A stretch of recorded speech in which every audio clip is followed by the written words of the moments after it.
నాయకులను చూస్తుంటే నాకు జాలేస్తాం. ఎందుకంటే వాళ్ళ నాయకుడు ఒక అంశం మీద పదే పదే ఆయన మాట మారుస్తూ దాన్నే పరిగణలోకి తీసుకొని నేను తీసుకున్న నిర్ణయాన్ని మీరు ప్రజల్లోకి తీసుకెళ్లాలన్నప్పుడు వాళ్ళకి ఏం చెప్పుకోవాలో కూడా అర్థం కాని పరిస్థితుల్లో వైసీపీ నాయకులు ఉన్నారు. ఈ రోజు నేను సూటిగా అడుగుతా ఉన్న వైసీపీ నాయకులు కానీ జగన్మోహన్ రెడ్డి గారిని కానీ, ఈ రోజు మీరు సిఆర్డిఏ పరిరక్షణ సమితి అని ఒక 4-5 నాయకుల్ని మీరు వేయటం జరిగింది. 2019-24 మధ్య మీరేదైతే అమరావతిని శ్మశానం అన్నారో, కమరావతి అన్నారో, మీ నోటికి వచ్చిందల్లా మాట్లాడి అక్కడ ఏదైతే ఈ రాష్ట్ర భవిష్యత్తుకి 29,000 మంది రైతులు 34,000 ఎకరాలు వాళ్ళు ప్రభుత్వానికి అప్పచెప్పారో వాళ్ళందరి జీవితాలతో ఆటలాడినప్పుడు 1631 రోజులు వాళ్ళు ఉద్యమం చేసినప్పుడు 200 మందికి పైగా రైతులు చనిపోయినప్పుడు ఎందుకు మీరు ఈ సిఆర్డిఏ పరిరక్షణ సమితిని మీరు ఆ రోజు వేసి అక్కడున్న రైతుల దగ్గరకు పంపించి వాళ్ళ కష్ట సుఖాలు తెలుసుకోలేకపోయారని చెప్పి నేను సూటిగా అడుగుతా ఉన్నా జగన్మోహన్ రెడ్డి గారు. అదేవిధంగా జగన్మోహన్ రెడ్డి గారు తాడేపల్లి ఇంటి నుండి సెక్రటరియట్ కో అసెంబ్లీకో రావాలంటే బార్ గేట్లు, పోలీస్ కవాతులు, ఏ విధంగా ఆ రోజు ఆయన పరదాల మాటున కనీసం ఆ ప్రాంత రైతులకు అపాయింట్మెంట్ కూడా ఇవ్వకుండా తిరిగిన జగన్మోహన్ రెడ్డి గారు ఈ రోజు హాస్యాస్పదంగా 29,000 మంది పైగా రైతులు ఈ రాష్ట్ర భవిష్యత్తు కోసం 34,000 ఎకరాల పైగా ఈ రాష్ట్ర భవిష్యత్తు కోసం అందజేస్తే అక్కడున్న 10 మందో 20 మందో వైసీపీ ప్రేరేపిత ఏదైతే ఈ రోజు మాట్లాడుతా ఉన్న రైతులు, అదే విధంగా వైఎస్ఆర్సీపీ పార్టీ సానుభూతి పరులు ఈ రోజు అడ్డు తగులుతా ఉన్నారు. అమరావతి ప్రాంత అభివృద్ధి కోసం వాళ్ళందరినీ పరిరక్షించేదానికి ఒక కమిటీ వేయటం. ఆ కమిటీలో ఉన్న వ్యక్తి పేర్ని నాని గారు ఖచ్చితంగా వారం రోజుల క్రితం అమరావతి మాకు గుదిబండ, దాన్ని మేము అభివృద్ధి చేయలే, మేము వస్తే ఆపేస్తాం అని చెప్పిన వ్యక్తులు ఏ విధంగా అమరావతి ప్రాంతానికి వచ్చి అక్కడున్న రైతుల ఇబ్బందుల గురించి మీకు మాట్లాడే నైతిక హక్కు ఉందని మీరు సూటిగా అడుగుతా ఉన్నా. ఈ రోజు కూటమి ప్రభుత్వం అధికారంలోకి వచ్చి 2 సంవత్సరాలు అవుతుంది. లక్ష్మీనాథ్ గారు ల్యాండ్ అక్విజిషన్కి వెళ్ళి వాళ్ళు ఎవరైతే రైతులు సహకరించట్లేదో వాళ్ళ భూమిని తీసుకునే అవకాశం ప్రభుత్వానికి ఉంది. కానీ ప్రభుత్వం ఎక్కడా ఆ దిశగా వెళ్ళలేదు. ఎందుకంటే వాళ్ళు కూడా అమరావతి ప్రాంత రైతులే, వాళ్ళకి ఇబ్బంది జరగకూడదు. ల్యాండ్ ఎక్విజిషన్కి వెళితే వాళ్ళకి వచ్చే పరిహారం చాలా తక్కువ మొత్తంలో వస్తుంది.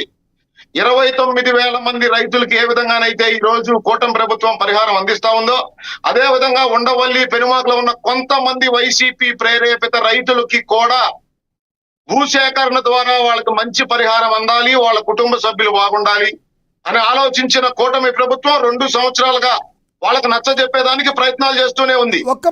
ఎక్కడ బలవంత భూసేకరణ కూటమి ప్రభుత్వం చేయలేదు. లక్ష్మీనాథ్ గారు మీరు ఒక మాట వాడారు, అది నాకు అభ్యంతరకరంగా ఉంది. వైసీపీ ప్రేరేపిత రైతులు ఏంటి సార్? రైతులందరూ రైతులే కదా. రైతులు అనేవాళ్ళు వాళ్ళ అభిప్రాయం చెప్తారు. మీరేమో వైసీపీ ప్రేరేపిత రైతులు అంటారు. గతంలో అమరావతి టైంలోనేమో వాళ్ళేమో మీరు ప్రేరేపించిన రైతులు అంటారు. తప్పు కదా సార్ ఆ వర్డ్? రైతులు రైతులే. నేను ఆన్సర్ చేస్తాను, వినండి మీరు. లక్ష్మీనాథ్ గారు వినాలి కదా, మీరు ఈ లోపే అడిగితే నేను దానికి ఆన్సర్ చెప్తాను. ఈ రోజు నేను చెప్తాను, అడుగుతున్నా నేను దానికి ఆన్సర్ చెప్తాను. మీకు కరెక్ట్ కాకపోవచ్చు, నేను ఆన్సర్ చేస్తా దానికి. చెప్పండి. 2014-19 మధ్య ఏదైతే ఆ రోజు ల్యాండ్ పూలింగ్ కి సహకరించని వాళ్ళు, ఆ రోజు జగన్మోహన్ రెడ్డి వెంట నడిచిన వాళ్ళు, అప్పటి నుంచి కోర్టులో కేసులు వేసిన వాళ్ళు మాత్రమే ఈ రోజుకి కూడా అమరావతి ల్యాండ్ పూలింగ్ కి సహకరించిన వాళ్ళు వాళ్ళే. లక్ష్మీనాథ్ గారు, నేను మళ్ళీ మీరు అడుగుతా ఉన్నారు వాళ్ళ రైతులను ఆ విధంగా ఒక పార్టీకి అంటగట్టవచ్చా? రైతులే కదా అని నేను సూటిగా అడుగుతా ఉన్నా. మీ ద్వారా మిమ్మల్ని కూడా అడుగుతా ఉన్నా, ఈ రైతులు 2019-24 మధ్య ఎక్కడికి వెళ్ళారు? లక్ష్మీనాథ్ గారు, 2019-24 మధ్య ఎక్కడికి వెళ్ళారు? ఎందుకు జగన్మోహన్ రెడ్డి గారిని కలవలేదు?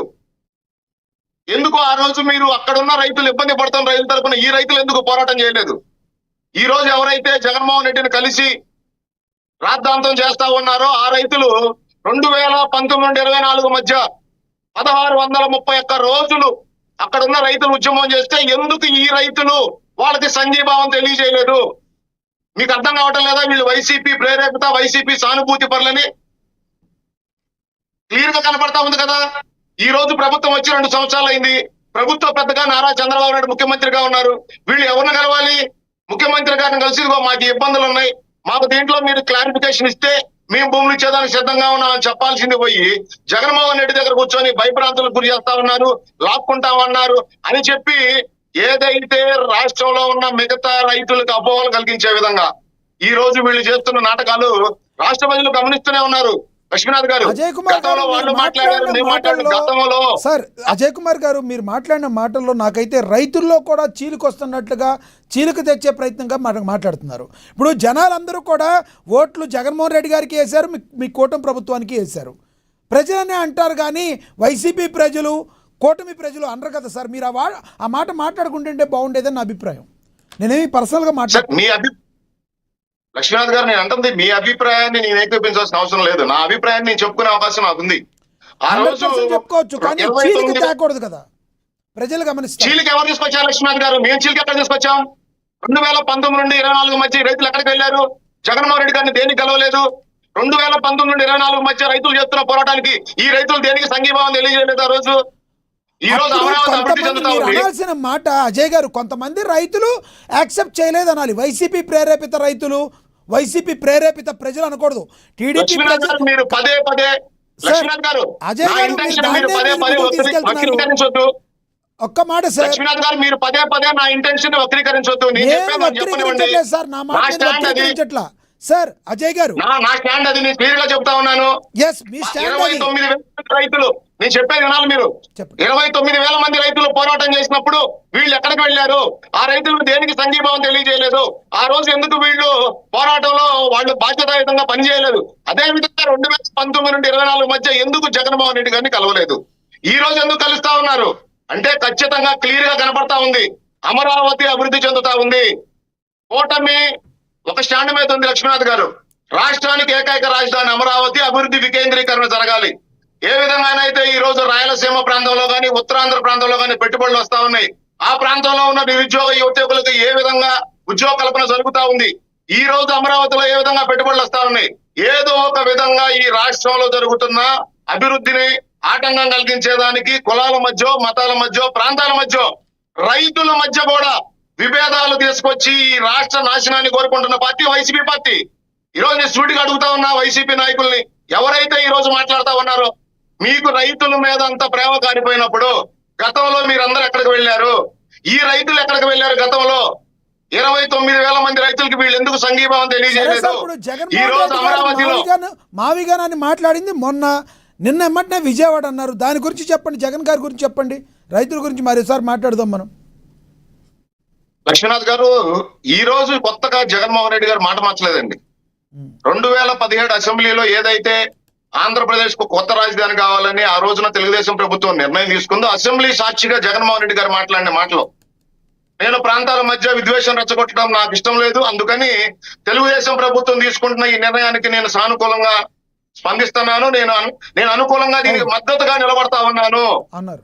విజయవాడ గుంటూరు మధ్య రాజధాని రావాలి, 30,000కు పైగా భూములు ఉండాలి రాజధాని నిర్మాణానికి చెప్పిన జగన్మోహన్ రెడ్డి గారు 2019 సార్వత్రిక ఎన్నికల ముందు జగన్మోహన్ రెడ్డి గారి పార్టీలో ఈ రోజు మంత్రులుగా పనిచేసిన వాళ్ళు, ఎమ్మెల్యేలుగా పనిచేసిన వాళ్ళు, ఆ రోజు ఆ ఇంటి ప్రారంభోత్సవంలో మాట్లాడుతూ చంద్రబాబు నాయుడు గారికి అమరావతిలో ఇల్లు కూడా లేదు, జగన్మోహన్ రెడ్డి గారు ఇల్లు కట్టుకున్నారు.